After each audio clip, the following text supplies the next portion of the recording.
আপনি এতদিন উত্তরবঙ্গের উন্নয়ন মন্ত্রী ছিলেন, আবারও উত্তরবঙ্গের মন্ত্রী ছিলাম, মানে এখনো তো আছি। এখনো আছেন, আবারও আপনার নাম ঘোষণা হয়েছে। আগামী দিনে উত্তরবঙ্গের জন্য আর কি কি উন্নয়ন করতে চাইছেন? অনেক কাজ বাকি আছে, সেই কাজগুলো তো শেষ করতে হবে। এখনই গড় করে বলে যাওয়া যাবে না যে কি কি বাকি আছে। আমরা অনেক কাজ করেছি, শুধু গত 5 বছরে না, 11 সালের পর থেকেই উত্তরবঙ্গের উন্নয়নে মাননীয় মুখ্যমন্ত্রী মমতা বন্দ্যোপাধ্যায়ের নেতৃত্বে অনেক কাজ হয়েছে। তবে কাজের তো কোনো শেষ হয় না, অনেক কাজ বাকি আছে, সেই কাজগুলো আগামী দিনে করতে হবে। আজ প্রার্থীর নাম ঘোষণা হয়েছে, আপনার নাম এসেছে, কতটা আত্মবিশ্বাসী জয়ের ব্যাপারে? জয়ের ব্যাপারে তো প্রত্যেকটা প্রার্থী আত্মবিশ্বাসী থাকে যতক্ষণ না রেজাল্ট বেরোয়। আমিও আত্মবিশ্বাসী। দিনাটা বিধানসভা কেন্দ্রে বিজেপি অজয় রায়কে প্রার্থী করেছে, লড়াই কতটা হবে বলে মনে করছেন? এ ব্যাপারে আমি কোনো কথা বলবো না, কারণ বিজেপি কাকে প্রার্থী করলো কি করলো সেগুলো তো ব্যাপার না।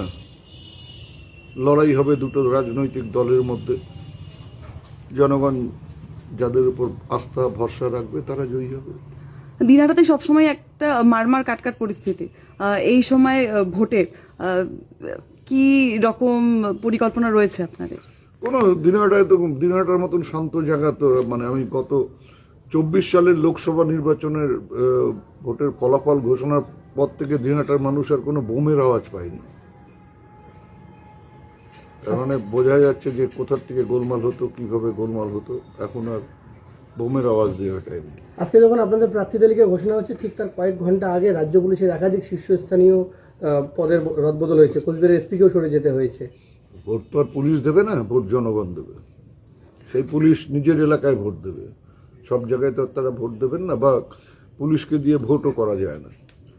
আপনাদের দলের অনেক পুরনো একজন লিডার ছিল রবীন্দ্রনাথ ঘোষ, তার নাম কোনোভাবেই আসছে না। পৌরসভা থেকে প্রথমে দেখা গেছে সে সরে গেছে, এবং এবার ভোটার যে প্রার্থী লিস্ট বেড়েছে সেখানে তার নাম নেই। তাহলে কি দল তাকে একদমই ছেটে ফেলে দিল? এগুলো ব্যাপারে দলের সিদ্ধান্ত, দল হয়তো দলের পরিকল্পনার মধ্যে অন্য কিছু থাকতে পারে। এমনও হতে পারে যে অন্য কাজ বা অন্য দায়িত্ব ওনাকে দেওয়া হলো। এবারে লড়াইয়ের রণনীতি কি হবে? এটা যদি বলে দিই রণনীতি কি হবে, তাহলে তার রণনীতি থাকলো কোথায়, ওটা বলা যায় না। কতটা আত্মবিশ্বাসী জয়ের ব্যাপারে? এই ব্যাপারে আমি আর কোনো কথা বলবো না। বললাম যে জনগণের উপর আমার যথেষ্ট ভরসা, আস্থা আছে, বিশ্বাস আছে। Let's see. বলছি, প্রচারের কর্মসূচি কবে থেকে শুরু হচ্ছে? কারণ আমার তো প্রচার শুরু কবে, অনেক দিন আগের থেকেই প্রচার চলছে।